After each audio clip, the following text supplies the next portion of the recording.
Bueno, egunon danoi, eta eskerrik asko etortzeagatik, eskerrik asko azteko izlariei, elegia maian eseriko zareten guztioi, bestetik baita eskerrik asko gaur gurekin hemen izatea erabaki duzuen guztioi, dakizuen bezala eta Iñakik aipatu duen bezala, Unibertsitate mailako euskarazko online eskaintza izango dugu gaur mintzagai, udako ikastaroen hasiera edo abiapuntu gisa planteatzen dugu, baina Iñakik ondo esan duen bezala UEuren baitan lerro estrategiko bat da. Lerro horren helburua nolabait esatearren euskaldunen eta euskal jendartearen hezkuntza behar berriei erantzutea da.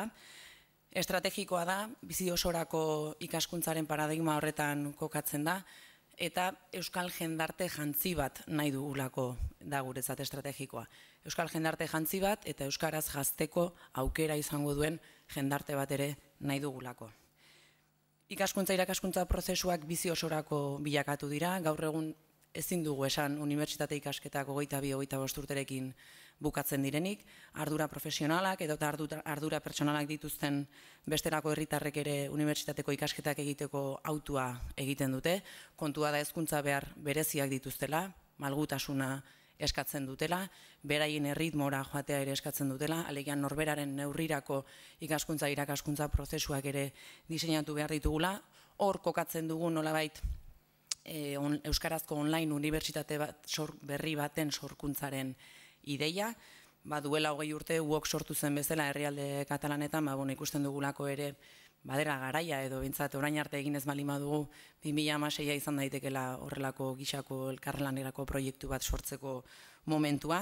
Ildo horretan, antolakuntza honetan edo maien egitura honetan kontutan hartu dugu hain zuzen UOKen adibidea erreferentzia gisa hartuta administrazioen babesa eta unibertsitate ezberdinen arteko elkarlana oso garrantzitsua dela, horregatik hain zuzen jardunaldiaren egituraren abiapuntua 3 mailinguru horietan kokatzen da. Lehenengo mailan erakunde publikoak izango ditugu, ikusten duzuen bezala, gero aurkeztuko ditut.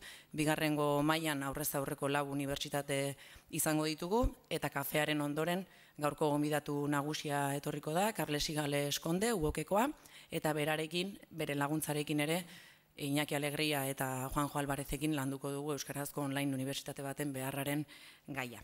10 hizlari izango ditugu guztira, 8 gizonezko eta 2 emakumezko, horietatik 9 euskaraz arituko dira, UOKeko gonbidatua katalanez, aurreratuko naiz esateko kafearen ondoren itzupenerako zerbitzua egongo dela nahi duenarentzat, nortasunagiria utzi beharko duzue, bestalde streaming bidez emango da jardunaldi osoa eta hortaz eztabaidarako tarteak irekiko ditugu mahai guztien ondoren, garrantzitsua da mikrofonoa erabiltzea, bestela galderak ez direlako hemendik kanpo entzungo, orduan keinutxo bat egin eta Ainoa edo norbait gratulatuko zaizue mikroarekin, eta besterik gabe, ez naiz gehiago luzatuko, mila esker berriro hemen gurekin izateagatik eta erakunde publikoen mailarekin hasiko naiz.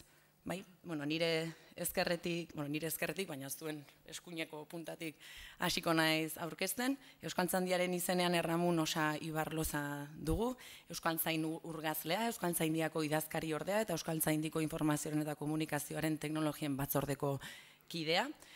Erdian dugu Gotzonegia, Gipuzkoako Foru Aldundiko hizkuntza berdintasuneko zuzendaritzako kidea, eta nire ondoan Javier Alonso Aldama, Eusko Jaurlaritzako Unibertsitateko zuzendaria. Nolabait saio hauek gidatzeko 2 galdera nagusi edo 2 galdera gidari planteatu genizkien, batetik zein den beraien irakurketa eta ikuspuntua euskarazko online unibertsitate baten gainean, eta bestetik zein izan daiteken erakunde gisa ere proiektu horren baitan egin dezaketen ekarpena. Bakoitzak 50 minutu izango ditu, eskertuko genizueke errespetatzea aldela, bestela azkenan jardunaldi osoa bat zeratzen joango zaigulako, eta besterik gabe, Erramon, zure da hitza. Egunon guztioi, egi esan, UEuko bazkidea ere izan da, bere garaian ja desagertua dagoen lotodiatika sailekoa, pozgarria da berriro ere Udako Euskal Unibertsitateak antolatutako jardunaldi batean parte hartzea. Planteatu zaizkigun 2 itaunak nolabait kontuan hartuta, biztan da esaterako lehenengo eta behin nik uste dut egin beharko nukela denok halako gogo eta moduko bat, bizka bat geroz eta lehiakorragoa den mundu honetan zenbaitetan zer hartzen dugun ispilutzat eta nolabait ispilu horren aurrealdean jartzen garelarik, pixka zeren bilagoa zen, baieztatzeko orduan eta batez ere azkeneko helburuak nolabait markatzeko orduan. Ni geroz eta kezkatuago nago, egia da, hainbatetan entzuten ditudenean interneten inguruan eta ateratzen diren datuak, rankingean gure hiztun elkartea eta euskara non dagoen eta bestelako hizkuntzekin batez ere ofizialkidetasuna ez duten ekimen, baina baita ere bestelako maila aitortza goragoko duten hizkuntzekin alderatuta nola zenbaitetan gain horien gainetik nola gauden, nola gure produkzioa esaterako sail batzuetan inor baino handiagoa den eta ez dakit benetan lehia horrek norarte egiten digun mesede. Eta norarte ez duen desbideratzen azken finean funtsean egin beharko genuken bestelako hausnarketa bat. Eta hausnarketa hori da, inorekin lehiatu beharrean gaude, hori egia da, baina pixkat hori alboratu gabe, hori ezkina egin gabe, zer beharko genuken hiztun elkarte gisa garatzen segitzeko. Zer beharko genuken hiztun elkarte gisa garatzen segitzeko, ditugun indarrak ditugula, eta ditugun indarrak nolabait kontzentratu behar ditugula, nolabait kontuan hartuta. Eta hor ezinbestekoa da batez ere mundu globalizatu honetan ikasleek nolabait hizkuntza geroz eta muga baino bide laguntutela kontuan hartuta, hor ezinbestekoa zaigu erreferentziazkoak diren produktuak, erreferentziazkoak zaizkigun plataformak, erreferentziazkoak zaizkigun nolabait heldulekuak eskaintzea. Beraz, ni ez naiz kopuruen aldetik edo kopuruei begira egotearen oso aldekoa, baizik eta benetan erreferentziazko eremuak sortzearen aldekoa. Eta iruditzen zait lehia horretan etengabe planteatzen ari garenean, kopuruak eta zenbat ezkaren eta bakite txikiak eta handiak izate hori beti dela oso erlatiboa, inoiz gertatu izan zait baita ere komunikabidean alurrean horrelako gauzak entzutea, norbaiti entzuten diozunean, euskaraz ekoitzitako liburu baten 1000 esaltzen direnean, batematek esaten du, gutxi dira. Gutxi dira segun ondi begiratzen duzun. Ze gaztelaniaz 520.000 ale esaldu beharko lirateke proportzio berean. 520.000 ale asko dira. 520.000 ale saltzeko guk heldulekurik, masa kritikorik ez daukagu. Komunikabideekin ere beste antzerako zerbait gertatzen da, hau da, planteatzen baldin badugu rankingean, bastakit komunikabide batzu lehiatu beharko luketela, bestelako baliabide, bestelako hiztun kopuru askozaz gehiago dituztenekin, eta orduan planteatzen baldin badugu plaza horretan jardun beharko luketela, iruditzen zait beti desoraika batetik planteatzen den lehia bat planteatzen ari gala, eta gainera lehia horren emaitza beti dela galtzekoa eta ez irabaztekoa. Ondorioz, nik uste dut bereziki, hemen hausnarketa egin behar dena gehiago da, hiztun elkarte gisa, komunitate gisa, indartu algaituzten nolabait produktuak, egitasmoak zeintzuk diren, ikusgarriago egiten gaituzten egitasmoak zeintzuk izan daitezkeen, eta ezinbestekoa da geroz eta lehiakortasun horri aurre egin ahal izateko nolabait eragileen arteko lankidetza nolabait sustatzea eta ahalbidetzea. Bakoitzak zein ekarpen egin dezaken kontuan hartuta, eta hor ikusita ditugun erronka horiei erantzun ahal izateko, egunerokotasun horretara moldatu ahal izateko, estimizeko izango zaigula nolabait sinergiak eta eragile diferenten arteko lankidetza hori ez bakarrik borondatea azaltzea baizik eta benetan egikaritzea. Euskaltzaindiak bide luzea dauka eginkizun teknologia berrietan, batzuk nahiko genukena baino motelago doalako, eta beste batzuek nahiko luketena baino behar bada, eta espero dutena baino motelago doalako, baina ikuspegi honetatik online eskaintza euskaraz egitea hori garrantzi handikoa da, hori ezin dute erakunde bakan batzuek egin, ezinbestekoa da horretarako lankidetza eremu bat eraikitzea, horretan bakoitzak zein ekarri egin dezakeen nolabait pentsatzea, eskaintza hori nolakoa izan beharko lukeen baita ere horretan asmatzea, hau da, ez begiratzea behar bada besteek zer eskaintzen duten hori baino gehiago ikustea guk zer eskaini dezakegun erakargarria, interesgarria, benetan hiztun elkartearentzako heldulekua proposa izan daitekeena, Eta hortan egin beharko genuke, hortan pentsatu beharko genuke gehiago ditugun baliabideak, diru baliabideak, ditugun azpiegiturak, ditugun edukiak, ditugun irakasleak, ditugun formatzaileak, ditugun bestelako kontuak horretara bolkatuz, plataformak eta hor bolkatuz. Eta baita ere baliatuz .eusen bide hori, azken finean horrek ere ikusgarri egiten gaituelako, eta hori ere izan litekelako azken finean erreferentzialtasun hori lantzen jarraitzeko bide bat. Hortan, nik uste dut kokatu beharko nukela zera hori.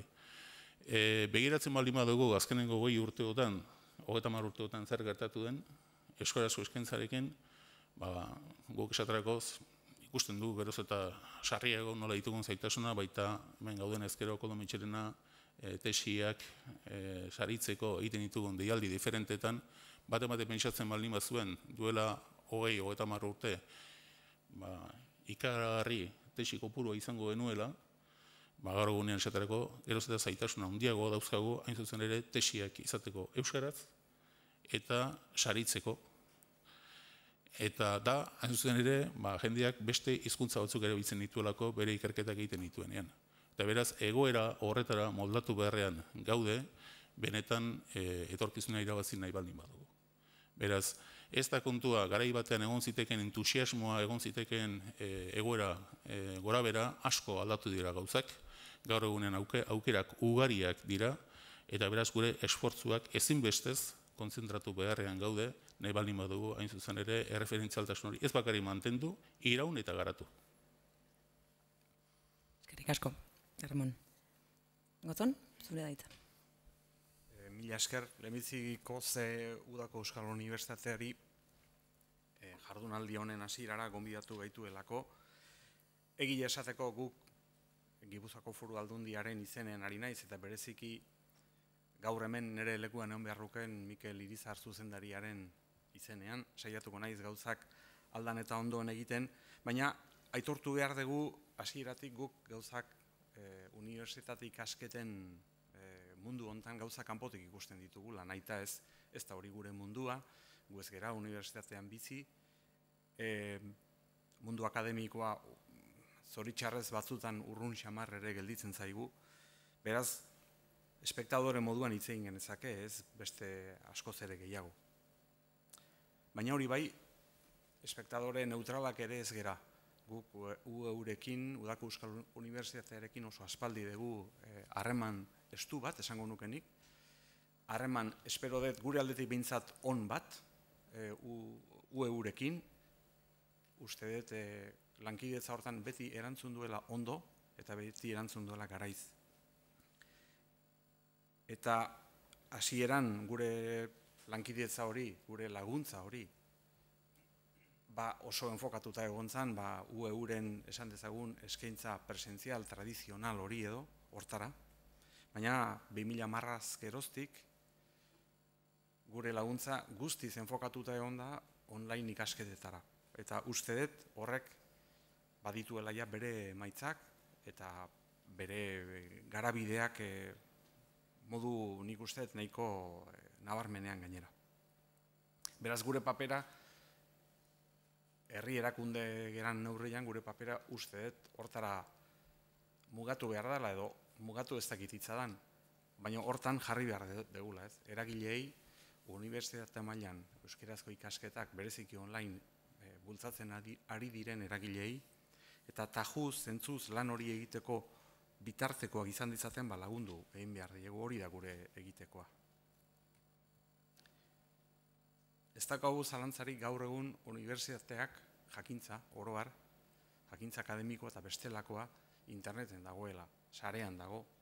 Ez dago garai bateko unibertsitateen itxitura hori, ez da, altxor, jakintzaren altxor itxi bat, gordailu itxi bat, unibertsitateak ezin dira inolaz ere gaur egun horrela izan ez dira, alabeharrez, baino ezin dira inolaz ere ikus moldez edo ezin dute horrela jokatu. Unibertsitateak izan behar dira irekiak, eredu ireki bat izan behar da.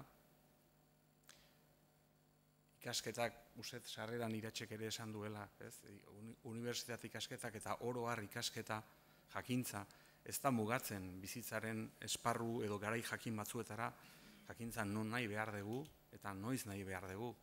Eta hortan, uste dut prozesu horrek edo norabide horrek ez daukala atzera biderik. Hola izango da, hola da eta hala izango da, datozen urtetan ere.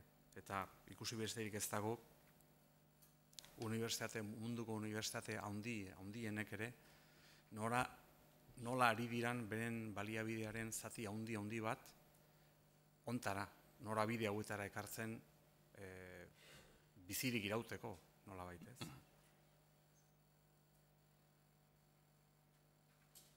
Euskaldunak ez gera asko, eta unibertsitate mailan seguru asko ez gutxiago oraindik, ez da? Eta hau nik uste importantea dela. Eta ez da importantea bakarrik besteekiko konparazioan edo ranking batean nola gauden kokatuta jakiteko, hori gutxienekoa da.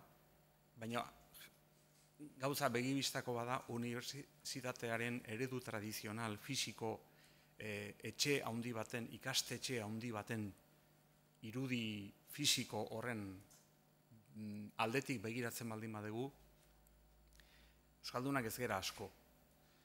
Orduan, seguru asko ezingo dugu dena egin. Ez da online ere, ez da interneten ere.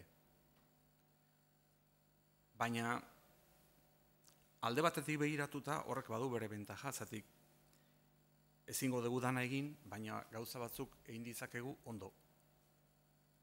Besteek baino beto. Edo bintzat desberdin. Eta iruditzen zaitu hori dela gure eginkizuna azkeneako.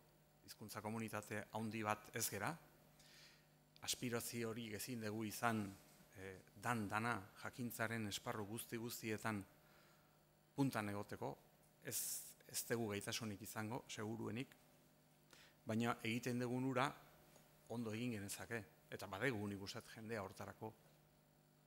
Badegu belaunaldi bat, inoiz gure historian, gure herriaren historian ezagutu ez dugun bezalakoa, belaunaldi bat, edo bi ere esango nuke ja, prestakuntza aldetik inoiz baino maila hobean daukaguna, eta jakintzaren aldetik, jakintza orokorraren aldetik, eta hizkuntzaren, euskeraren, erabileraren mailaren aldetik ere inoiz baino jantziagoa, inoiz ezagutu ez ditugun belaunaldiak ditugu.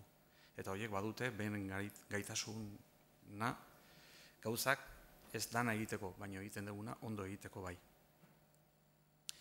Eta bukatzeko esango nuke gainera badegula beste bentaja bat. Baliteke beste gauza batzutan, beste esparru batzutan bezala, behar bada berandu xamar ari gerala. Berandu edo. Beti kategoria hauek erratiboak dira noski ez. Uokek, oso kerrezpanago, 20 urteko historia badu bere bizkar gainean. Eta guk seguru asko ez daukagu horrela esaterik ez. Baina bentaja bat badegu bai, seguru gainera. Eta hori da, utzetik ari gerala hasten. Ez daukagu erentzi bat, ez daukagu egitura bat, lehendikan datorrena, eta kudeatu beharrekoa, eta haren on gaitz guztiekin aurrera eraman beharrekoa. Hemen kontu hauetan, unibertsitate mailako online ikasketatan utzetik haste gera.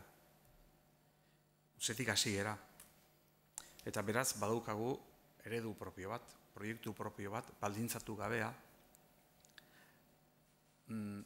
zaharren bizi hori gabea, beraz, eredu gazte bat, garatzeko aukera.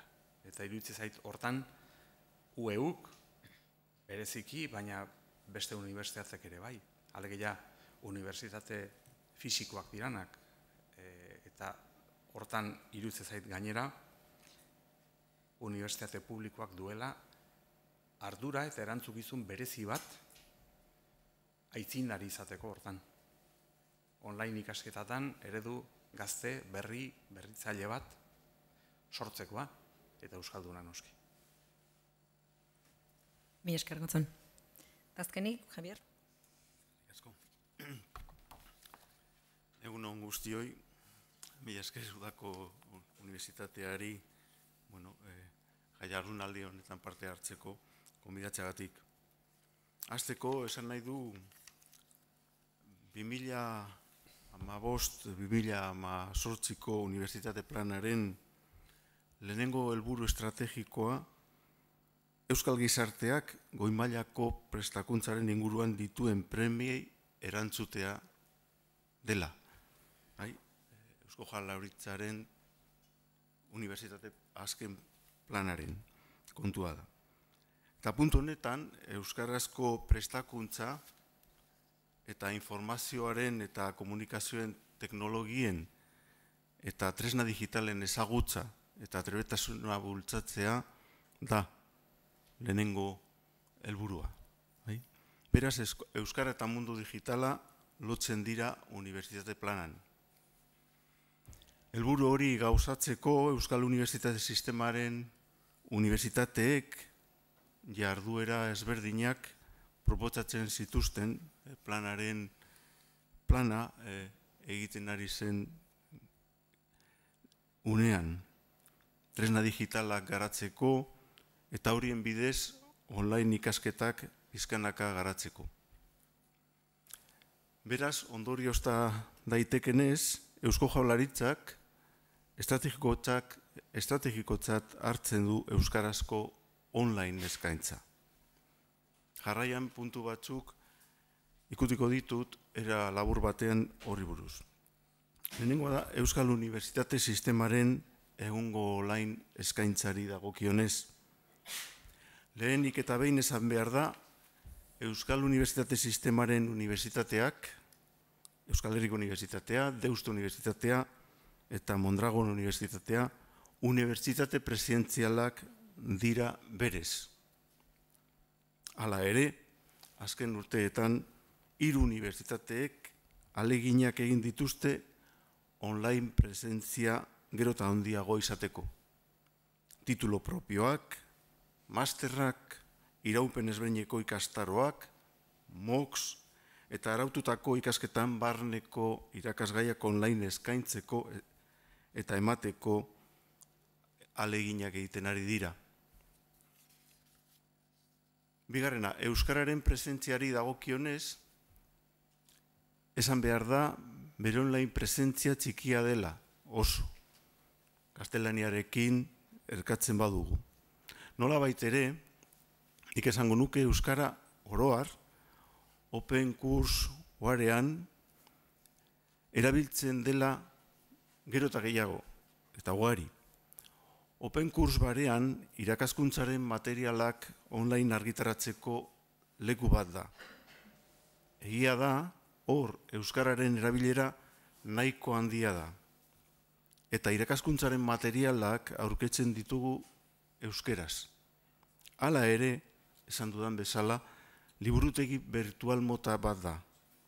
Unibertsitateko komunitateek sortutako materialak gizartearen eskura jartzen dituena.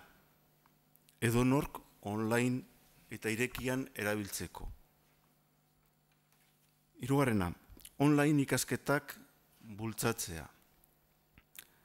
Duela egun batzuk irakurri nuen, egunkari batean, masterra eta gradu ondokoa online egiten hasten diren ikasleen artean, ustearen tasa oso altua dela. 135 edo gehiago. Datuak 2014koak dira ziren, eta enpresa zuzendaritzako Europa eskolak ematen zituen. Suposatzen duen ustearen tasaren arrazoiak askotarikoak direla. Baina oso garrantzitsua da, esate baterako, ikasleak online ikasteak zer esan nahi duen jakitea.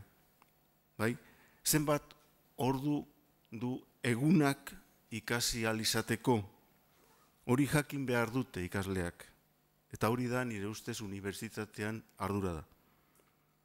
Uste dut gainera, garrantzitsua izango litzatekela, unibertsitateek beraiek online ikastea benetan zer den eta ze alegien eskatzen den halako ikasketan, ikasleei ikasketak hasi baino lehen esatea eta ezagustaraztea.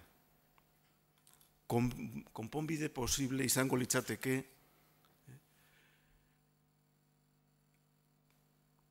nolabait zer ikasgai hartu behar diren hasieran eta ez matrikulatu edozein ikasgai. Askotan, familia duten eta lan egiten duten ikasleak dira online ikasketan matrikulatzen direnak. Eta garrantzitsua da haiek online ikasketak egiteko benetako denbora ezagutzea, bere denbora eta ikastaroen denbora. Hasierako informazioa oso garrantzitsua da, garrantzitsua ere bada. Baita informatu behar da, bai?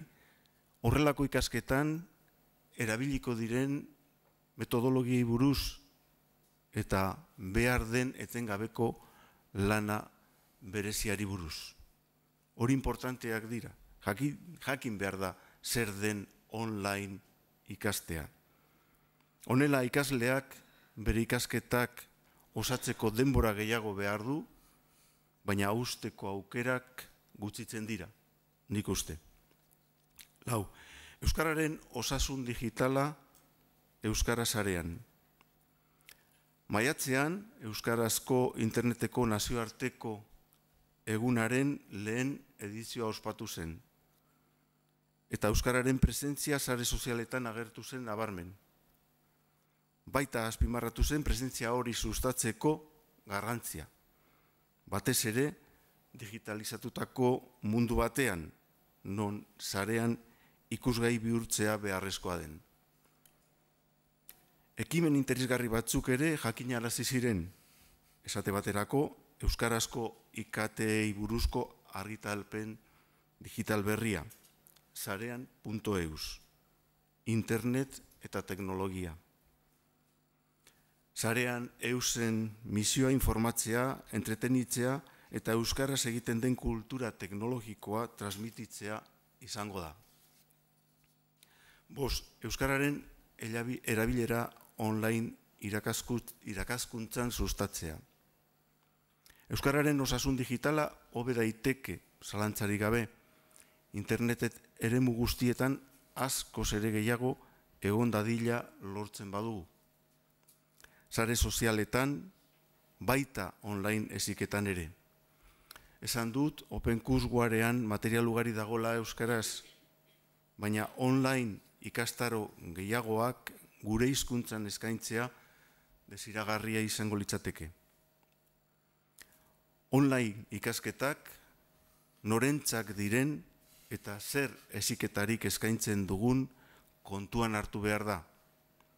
Egia da, hizkuntzak ikasle kopurua mugatu du, baina online ikasketak egiteko interesatu dagoen publiko potentziala ere existitzen da. Hori ere egia da. Ideia batzuk agian euskaraz online eskaintza bultzatzeko. Euskarazko ikastaro motz gehiago online eskaintzea. Ikastaro teknikoagoak eta espezializatuak lanerat orientatuta egitea. Unibertsitate eta erakunde bakoitzak eman ditzaken puntako ikastaroak euskaraz eta online eskaintzea, bereziki heziketa konbentzionalak ematen ez duena. Ikastaro hauek beste orokorrako kurtso batzuekin konbina daitezke, helduentzat etengabeko prestakuntzarako pentsatutakoekin hain zuzen. Online euskarazko ikastaroak nazioarteko euskal komunitate barnean edatzea. Eta kanpoko euskaldunei bere interesoko ere izan daitezkeen ikastaroak eskaintzea. Azken batean, ikastaro posible hauen eskaintza nazioarteko bihurtzea. Euskarekiko konpromisoa.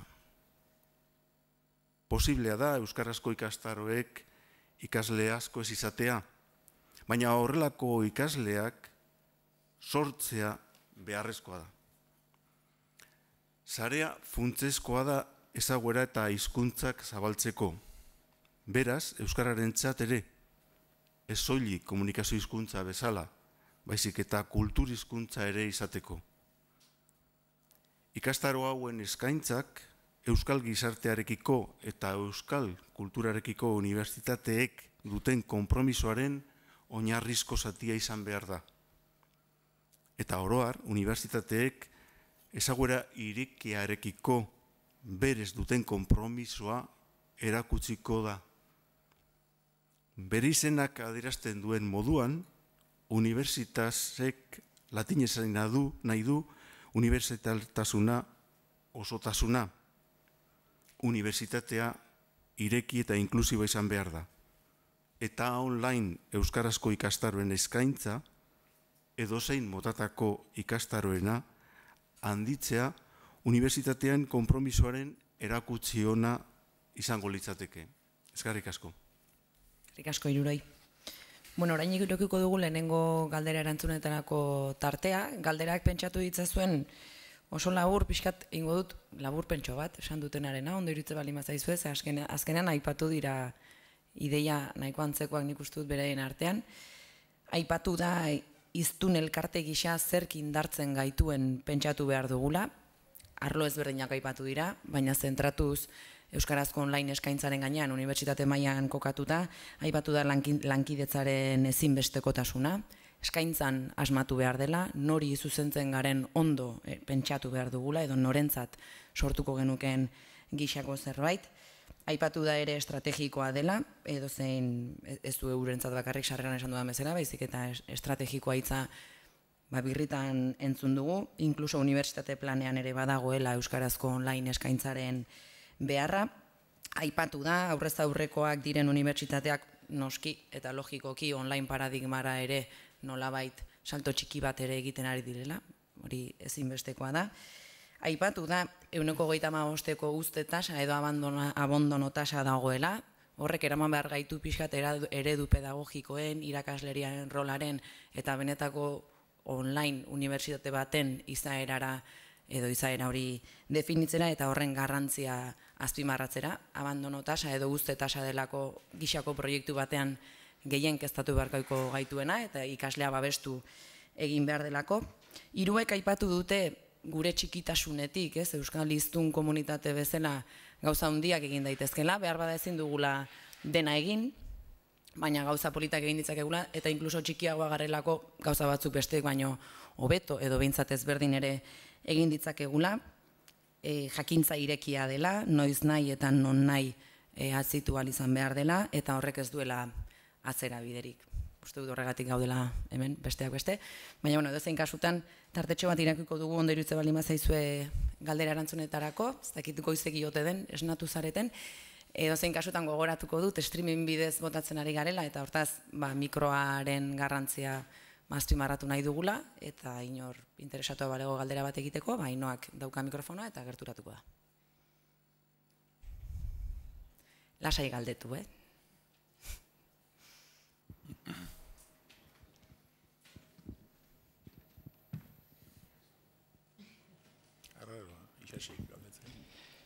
Egunon, ez dakit aurkezpena egin behar roten, edo streaming egiten baldin bada. Edo zein kasutan, nik galdera bana egin nizuek aurrenik eta behin eskerrik asko zuen azalpenengatik.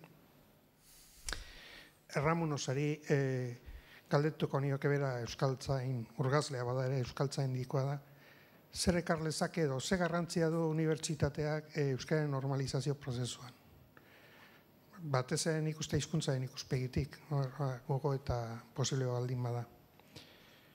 Gotzon egiari lehen esan duzu dena ez dela posible, lehentasuna markatu behar direla, baina beste ikuspegitik galdetuko nizuken, hau da, txikiak izan da ere, bizirik irauteko zer dan ezinbestekoa. Bizirik irauteko zerbait egin behar da, dena ez da posible. Baina zerbait ezinbestekoa da, zein dan zerbait hori minimoa, eta aldela unibertsitateari dagokionez. Azkenik, Javier Alonso, lankideari galdetuko nioken Katalunian GOK sortu zen, orduz geroztik txertatutago Kataluniako unibertsitate zarean. Beharko luke autonomia erkidego honek unibertsitate online tankera hartakoa euskeraz onuragarria izango litzateke, kaltegarria da, ezinezkoa da. Eskerrik asko. Eskerrik asko. Zuek nahi duzuen moduan erantzun, nahi duzuen ordenean?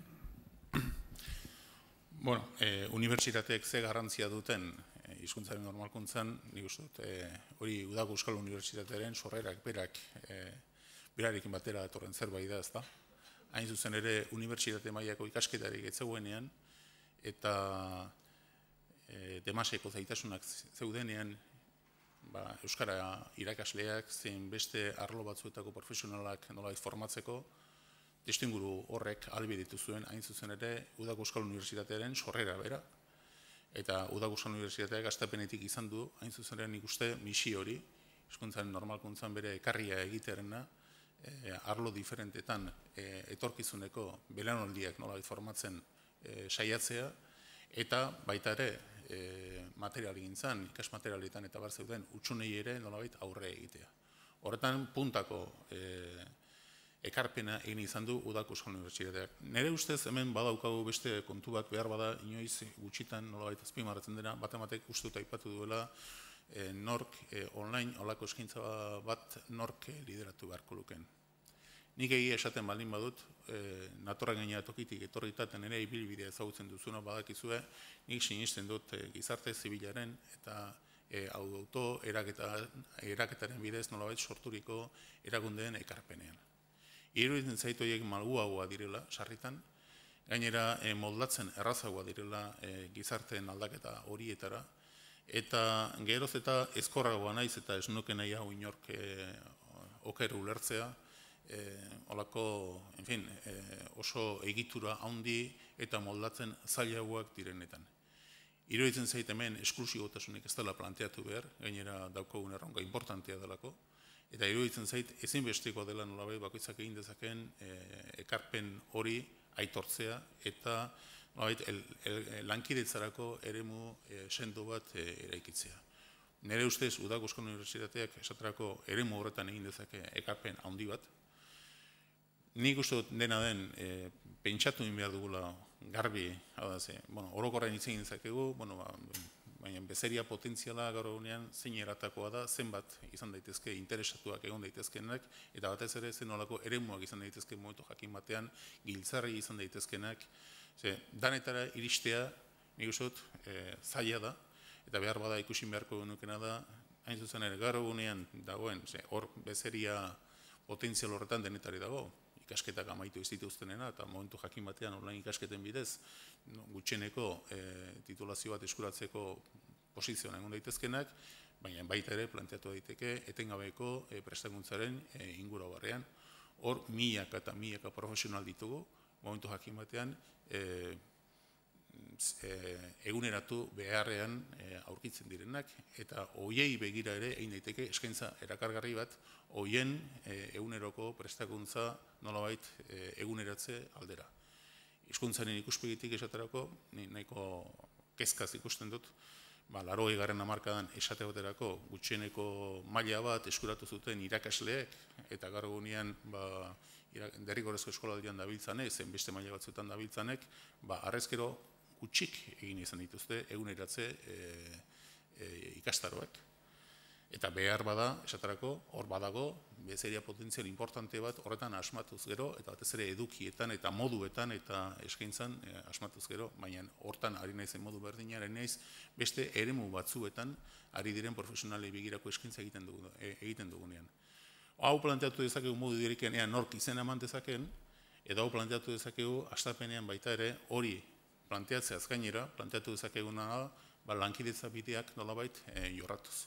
Hitzarmen diferenteak eginez, nolabait profesional diferenteak biltzen dituzten elkarte eta erakundeekin, eta hoiei begirako nolabaiteko eskaintza espezifikoak ere eskainez. Eta horrek momentu batean eragin dezakena da poliki-poliki, geroz eta sona, geroz eta indar, eta geroz eta erreferentzialtasun handiagoa izatea.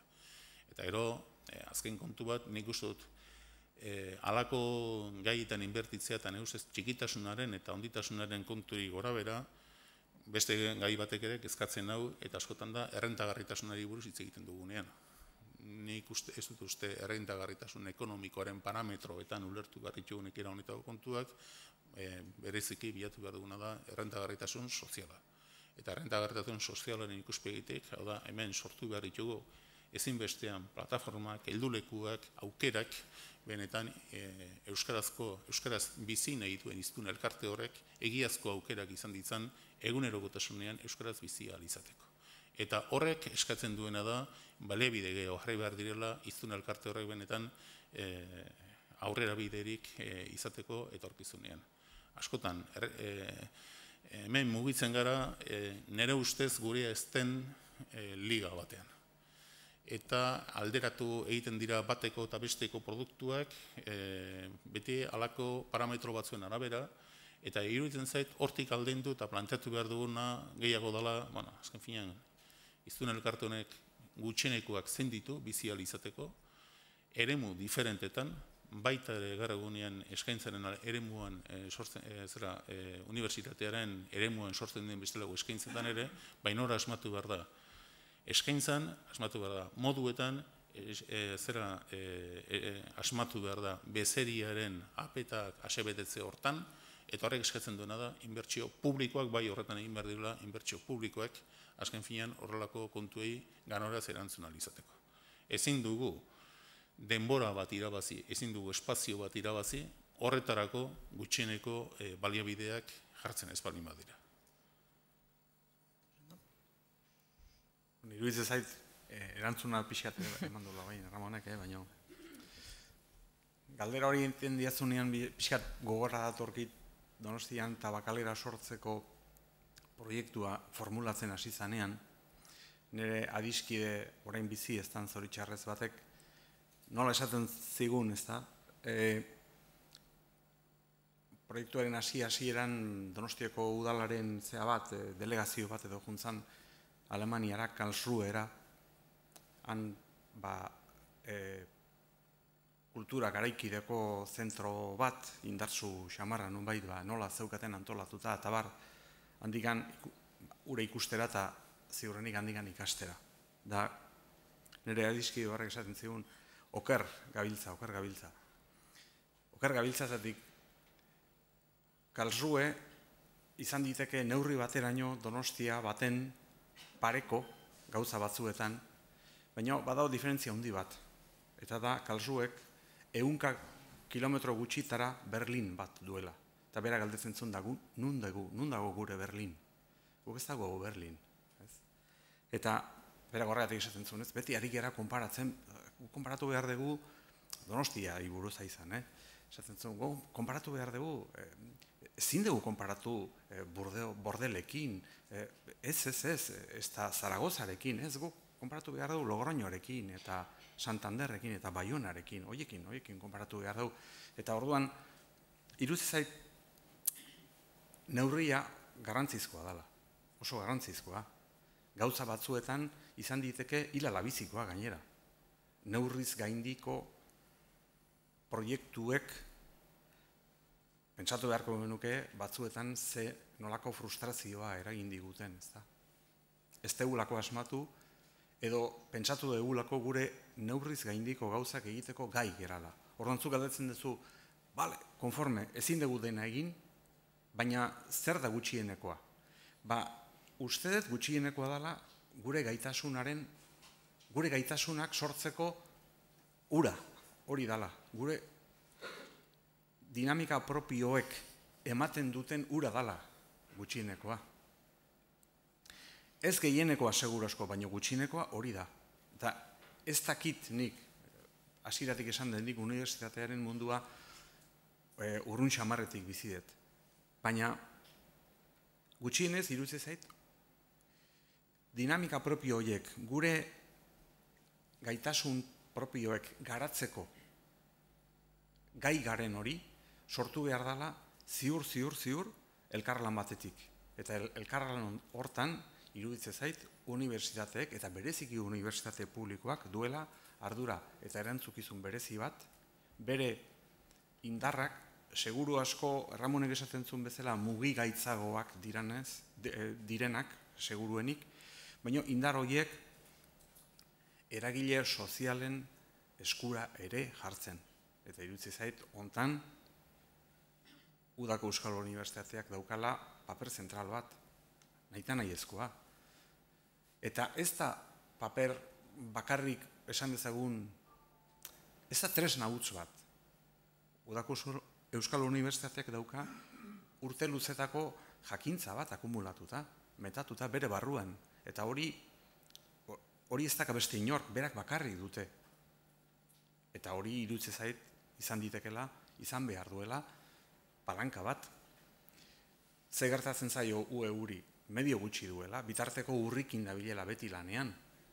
Bueno, hori gauza batzutarako ez da ona, baina beste gauza batzutarako bai izetik.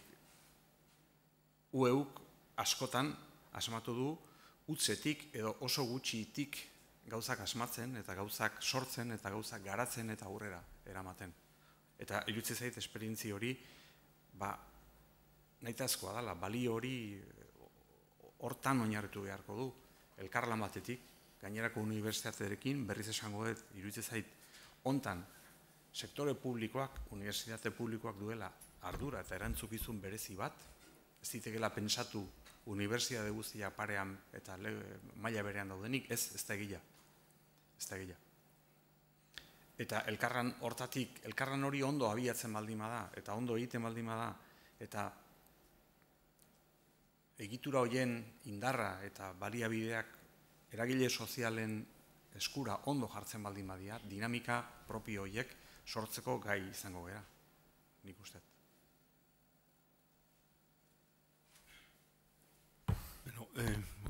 Uok Euskal Unibertsitate bat sortzeko ez dakit ondo dagoen, ala ez dagoen, kaltegarria den, ala ez den.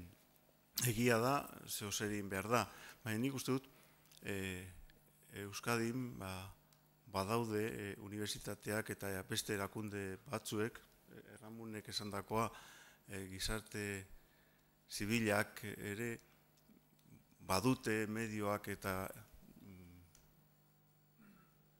horrelako gauzak, horrelako ikastarak, horrelako online eskaintza bultzatzeko. Batez ere unibertsitateek. Eta batez ere unibertsitate publikoak zuk esan duzun moduan, bai? Gotzon esan duzun moduan. Nola egin daiteken? Bueno, Ramonek esaten duen moduan, inbertsio handia egin behar da. Nik uste dut hori izan zen, orain arte gutxienez, frenatzen duen sorrera hori, nik uste. Gero, nola egin daiteken? Bueno, Eusko Jaurlaritzak bere diruak duen mainan edo neurrian bultzatzen ari da. Horrelako eskaintza handitzeko eta areagotzeko. Besterik ezin dut esan hori buruz. Wok bat sortzea hemen Euskal Herrian ez dakit beharrezkoa den, edo agian bai, baina beste eredu batekin, zeren esan den moduan Euskaldunak gutxi gara eta orduan beste modu batean agian pentsatu behar da nola egin daiteken horrelako egitasmo bat, ez? Baina bai, nik uste dut zeo zer egin behar dela eskaintza bultzatzeko maila askotan, ez bakarrik unibertsitatean, lanetan, baita kultura arloan batez ere, zeren kultura ere importantea da gero unibertsitatean, lanean edo bizitzan. Orduan hori ere bultzatu behar da baita interneten bidez. Eta hasieran agian ikastaroen moduan edo auskalo ze motatako modutan. Hori ez dakit hori espezialistek erabaki behar dute, eta aztertu behar dute erabakitzeko.